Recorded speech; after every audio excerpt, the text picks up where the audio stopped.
నమస్తే అందరికీ welcome to our channel Tanya to guide. So ఇవాళ ఈ వీడియో ఏంటంటే షిఫ్ట్ వైజ్గా టెట్ ఎగ్జామినేషన్ జరిగింది కదా, దానికి సంబంధించిన ప్రాథమిక కీ అయితే రిలీజ్ చేసిండ్రు. సో మీది ఏ రోజు మీకు షిఫ్ట్ జరిగింది అనేది నేను మంచిగా ఎక్స్ప్లెయిన్ చేస్తాను, ఒకసారి చూడండి.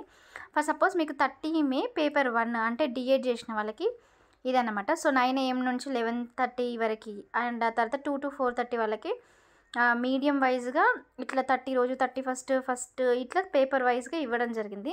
డిఎడ్ వాళ్ళందరికీ సేమ్ పేపర్. ఇక పేపర్ 2 వచ్చేసరికి mathematics and science, paper 2 social studies వాళ్ళకి ఒక విధంగా అయితే ఉంటుంది కదా. ఇది షిఫ్ట్ వైజ్గా మనము ఇక్కడ ఫర్ సపోజ్ 20th మే రోజున కనుక జరిగితే దానిపైన ట్యాప్ చేసేసేయండి.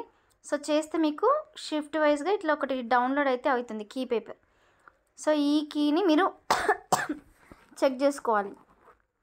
ఫస్ట్ క్వశ్చన్కి ఆన్సర్ ఏంటి, సెకండ్ క్వశ్చన్కి ఆన్సర్ ఏంటి అనేది మీరు చెక్ చేసుకొని మీ అఫీషియల్ ఓఎంఆర్ కూడా డౌన్లోడ్ అయింది కదా, మీరు డౌన్లోడ్ చేసుకోవాలి. అది కూడా నేను చూపిస్తాను. సో దాన్ని డౌన్లోడ్ చేసుకొని ఈ ఆప్షన్స్ అవి ఇవి రెండు టాలీ చేసుకొని ఎన్ని మార్క్స్ వస్తున్నాయి ఏంటి అనేది చెక్ చేసుకుంటే సరిపోతుంది. సో ఈ విధంగా మనము ఎన్ని స్కోర్ వస్తున్నాయి ఏంటి అనేది తెలుసుకోవచ్చు అనమాట.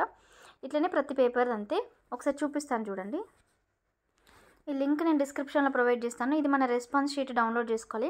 ఇక్కడ మీ జర్నల్ నెంబరు, మీ హాల్ టికెట్ నెంబరు, మీ డేట్ ఆఫ్ బర్త్ అండ్ మీ ఎగ్జామ్ పేపర్ ఇవన్నీ ఎంటర్ చేసి ప్రొసీడ్ అనే ఆప్షన్ పైన క్లిక్ చేస్తే మీ యొక్క రెస్పాన్స్ షీట్ అయితే మీకు డౌన్లోడ్ అయితే అవ్వడం జరుగుతుంది. దీన్ని మీరు మీ యొక్క మాస్టర్ షీట్ ఉంది కదా, ఆ పీడిఎఫ్ తోటి కంపేర్ చేసుకొని చెక్ చేసుకోవాలి.